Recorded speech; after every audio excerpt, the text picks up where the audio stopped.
Assalamualaikum warahmatullahi wabarakatuh. Saya Anis Nabil Utami dari semester 2C. Di sini saya akan mereview lanjutan materi hukum pidana pada pertemuan ke-9 yang didoseni oleh Profesor Dr. H.J. Heni Nurani SAMH bersama dengan asisten dosennya Dr. M. Rendi Aridayadi SAMH. Sifat melawan hukum merupakan unsur objektif dari tindak pidana karena merupakan penilaian terhadap perbuatan dan bukan pelaku. Suatu perbuatan dikatakan melawan hukum apabila perbuatan tersebut masuk dalam rumusan delik sebagaimana dirumuskan dalam undang-undang. Satu perbuatan disebut melawan hukum kalau perbuatan itu dirumuskan dalam undang-undang sama saja disebut sifat melawan undang-undang. Yang kedua, undang-undang di sini pengertiannya luas. Tidak undang-undang secara tertulis dan undang-undang tidak tertulis yaitu hukum adat. Dan tiga, di zaman modern ini hukum dijadikan hukum yang tertulis. Hukum adat berlakunya parsial. Undang-undang tertulis umumnya berlaku universal.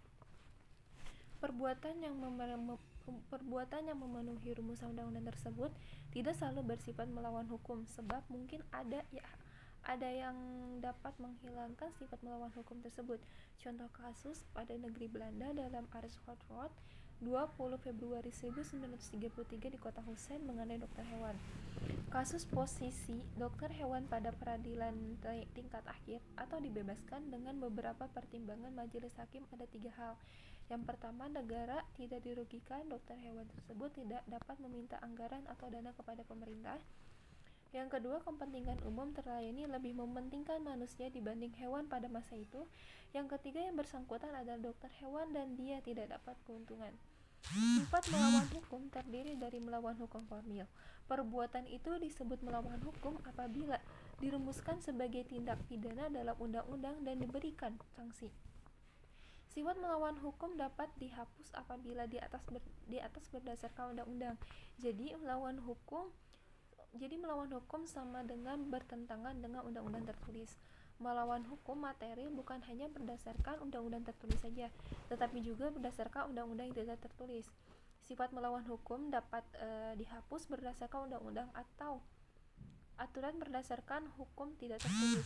Jadi, melawan hukum sama dengan bertentangan dengan undang-undang tertulis dan undang-undang tidak tertulis. Sifat melawan hukum materi dibagi menjadi 3. 1. Dalam fungsi negatif, mengakui kemungkinan adanya hal yang ada di luar undang-undang dapat menghapuskan sifat melawan hukumnya, perbuatan yang memenuhi rumusan undang-undang. 2. Dalam fungsi positif, menganggap suatu perbuatan tetap sebagai tindak pidana walaupun tidak nyata diancam dengan pidana dalam undang-undang. Jadi, mengakui adanya hukum tidak tertulis sebagai hukum positif.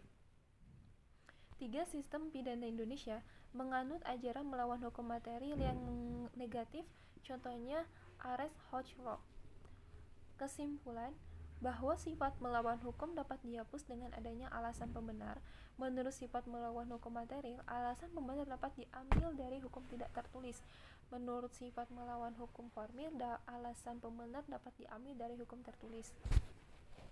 Ajaran melawan hukum formil sudah dianut sejak tahun 1963 yang menentukan adanya alasan pembenar di luar undang-undang oleh hakim apabila terjadi pertentangan antara hukum tertulis dengan hukum tidak tertulis.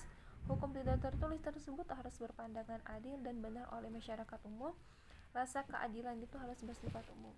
Terima kasih. Wassalamualaikum warahmatullahi wabarakatuh.